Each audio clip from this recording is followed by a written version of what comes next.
السلام علیکم، میں امداد سومرو۔ گندگی، غلیظ الزامات اور طوفان بدتمیزی کا بازار گرم ہے، اور اسی دوران انٹری ہوتی ہے نواز شریف صاحب کی اور فیلڈ مارشل عاصم منیر کی۔ معاملہ کیا ہے اس پر بات کریں گے، ساتھ ساتھ ایک بڑی ڈیولپمنٹ ہوئی ہے اور صدر ڈونلڈ ٹرمپ نے وزیر اعظم پاکستان شہباز شریف صاحب کو باضابطہ دعوت دے دی ہے امن بورڈ، پیس بورڈ جو غزہ کے لیے بنانے کی تجویز ہے اس میں شامل ہونے کی۔ اس کے کیا اثرات ہوں گے، فلسطین کے کوز پر پاکستان کے اندر اس کو کس طرح دیکھا جائے گا، یا اوورال پاکستان پر کیا اثر پڑے گا اس ساری اس ڈیولپمنٹ کا، یہ بھی معاملہ جو ہے وہ آپ کے سامنے رکھیں گے۔ ساتھ ساتھ جو کراچی میں گل پلازا میں لگی آگ ہے اس کو انتظامیہ، fire brigade, rescue 1112، district government, صوبائی حکومت یعنی کراچی شہری حکومت، صوبائی حکومت، یہاں تک کہ جو نیوی کے فائر فائٹرز تھے وہ بھی بجھانے میں ہو گئے ناکام، اور عمارت مکمل طور پر منہدم ہو گئی ہے۔ اموات زیادہ ہو سکتی ہیں، ابھی تک کچھ نہیں کہا جا سکتا کہ کتنی اموات ہوئی ہیں، کیونکہ جو لاپتہ افراد ہیں ان کا کچھ پتہ نہیں چلا۔ 30 کے قریب یا 38 کے قریب کہا جا رہا تھا کہ لاپتہ افراد ہیں۔ تو ویڈیو کے آخر میں اس پر بھی بات کریں گے۔ آغاز کر لیتے ہیں جی، مریم نواز صاحبہ کے صاحبزادے جنید صفدر کی شادی، اس کی مختلف تقاریب، مہندی، دعوت ولیمہ، پھر وہاں پر وہ جو محفل موسیقی، اس کی ویڈیوز وائرل ہو رہی ہیں، اور آج ایک ویڈیو منظر عام پر آئی، بلکہ دو ویڈیوز آئیں۔ ایک ویڈیو میں Asim Munir, chairman chief of defence force اور field marshal army chief Asim Munir صاحب جو ہیں وہ وہاں پر بطور مہمان شریک تھے شادی کی دعوت میں، تو وہ نظر آئے۔ مسلم لیگ نون کے جو اکابرین ہیں، دیگر جو مہمان تھے یا میزبان تھے، ان کے ساتھ ان کی ایک ویڈیو، چھوٹی سی مختصر ویڈیو جو ہے وائرل ہوئی، اور پھر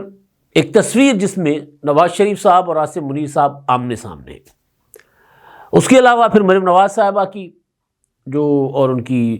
بہو شیخ نور اسکر صاحب کی پوتی، ان کی تصاویر، ظاہر ہے دلہن تو سج دھج کے تیار ہوتی ہے، اور ایک بات یہ بھی ٹھیک ہے کہ اکلوتا بیٹا ہو تو پھر ماں کے چاہ تو ہوتے ہیں شادی کے لیے، تو مائیں بھی اپنی حیثیت کے مطابق تیار ہوتی ہیں۔ ظاہر مریم نواز صاحبہ امیر کبیر گھر کی ہیں، اربا پتی ہیں لوگ، تو وہ اپنے اسی حساب سے وہ تیار ہوئی۔ عاصم منیر صاحب کے متعلق، مریم نواز صاحبہ کے متعلق طرح طرح کی جو ہے نا وہ غلیظ قسم کی گفتگو، پروپیگنڈا ماضی میں بھی کیا جاتا رہا، اب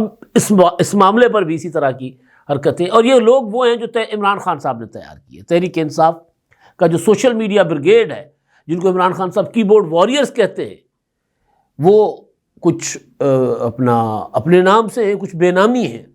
اور وہ اس پروپیگنڈا میں لگے ہوئے۔ نواز شریف صاحب کی ایک ویڈیو جو مجھے بڑی پسند آئی وہ یہ ہے کہ میاں صاحب آ رہے ہیں آگے آگے اور بڑا صحت مند لگ رہے ہیں، ماؤ کیپ پہنی ہوئی ہے، پیچھے مریم نواز صاحبہ ہیں، اسحاق ڈار صاحب ساتھ ہیں، اور وہ کوئی ان کو بلاتا ہے، کوئی سلام کرتا ہے، یا وہ دیکھتے ہیں کہ کوئی ان کی ویڈیو بن رہی ہے تو مسکرا دیتے ہیں۔ تو مسکراہٹ، اعتماد، خوشی،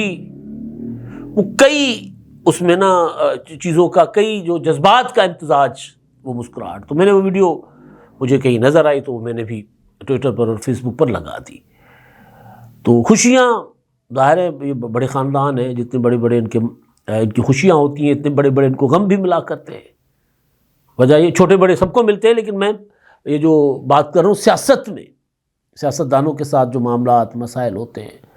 نواز شریف صاحب کے بارے میں کہا جا رہا ہے کہ وہ صدمے سے نہیں نکل پا رہے،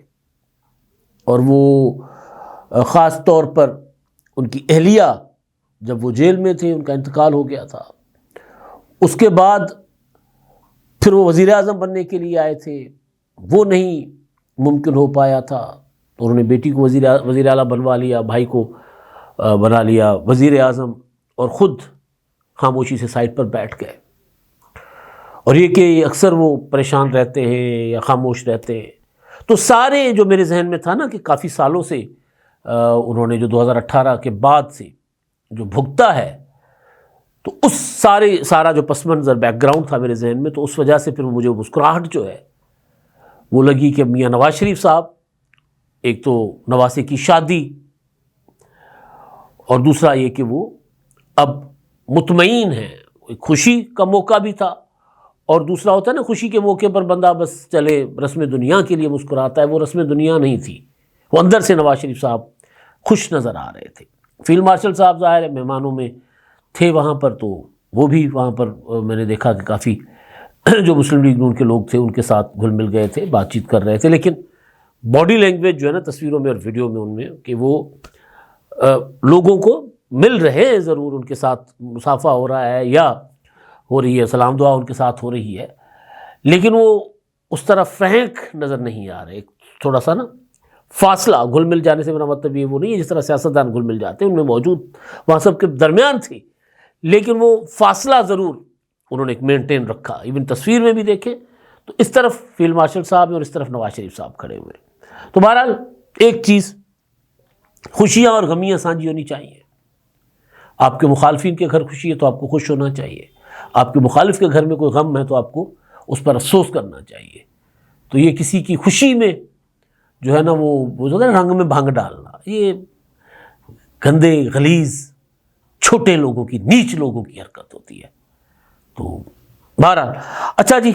اب خبر آ گئی جی وزارت خارجہ نے جس کی تصدیق کی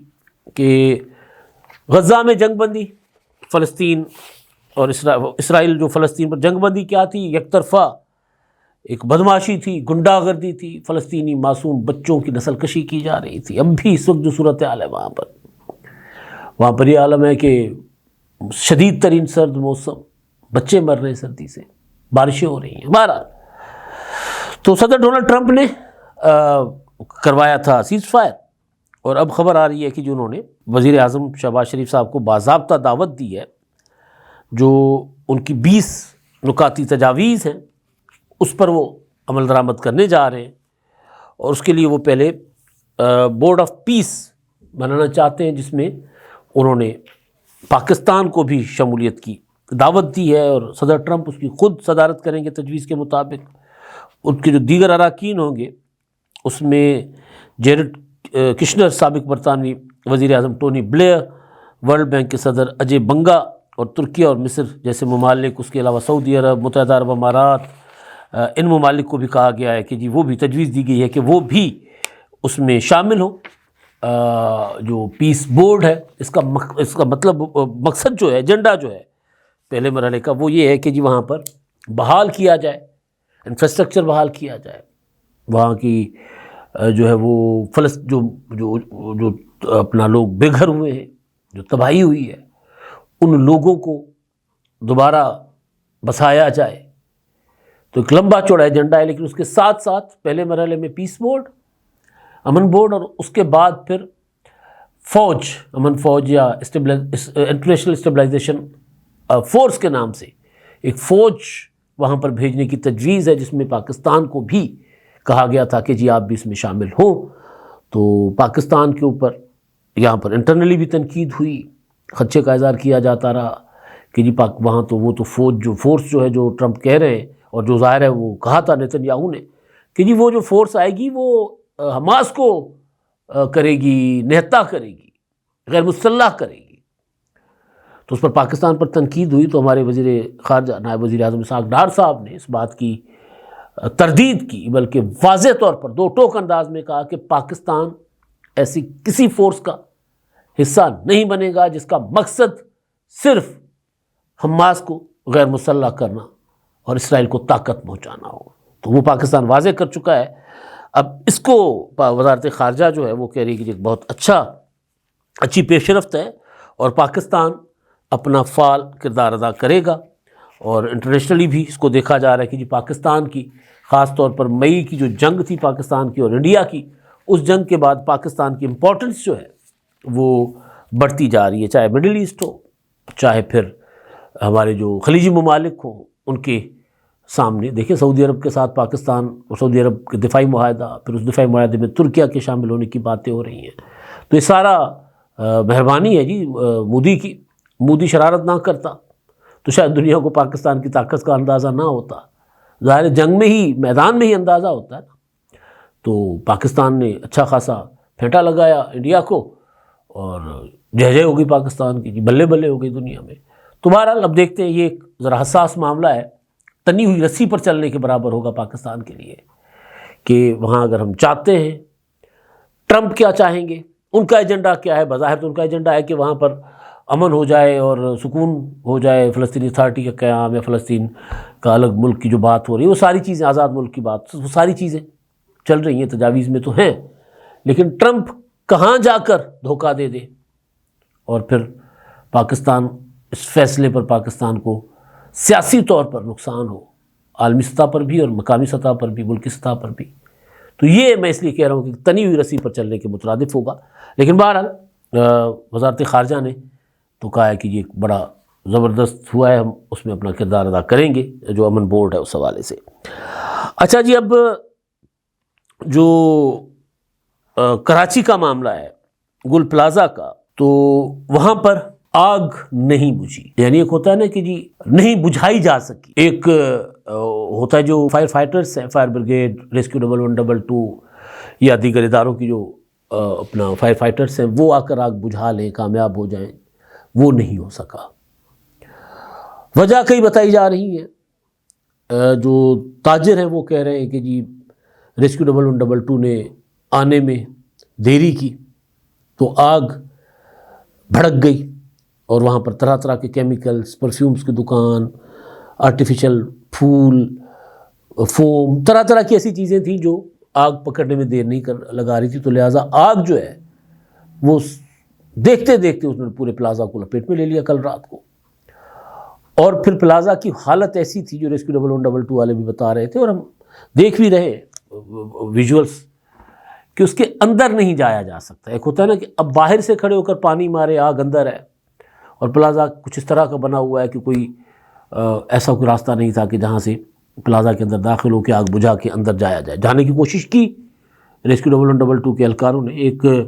ویڈیو ہے، وہ کسی ایئر کنڈیشن کے آؤٹر پہ کھڑے ہو کے دو ریسکیو کے جو فائر فائٹر ہیں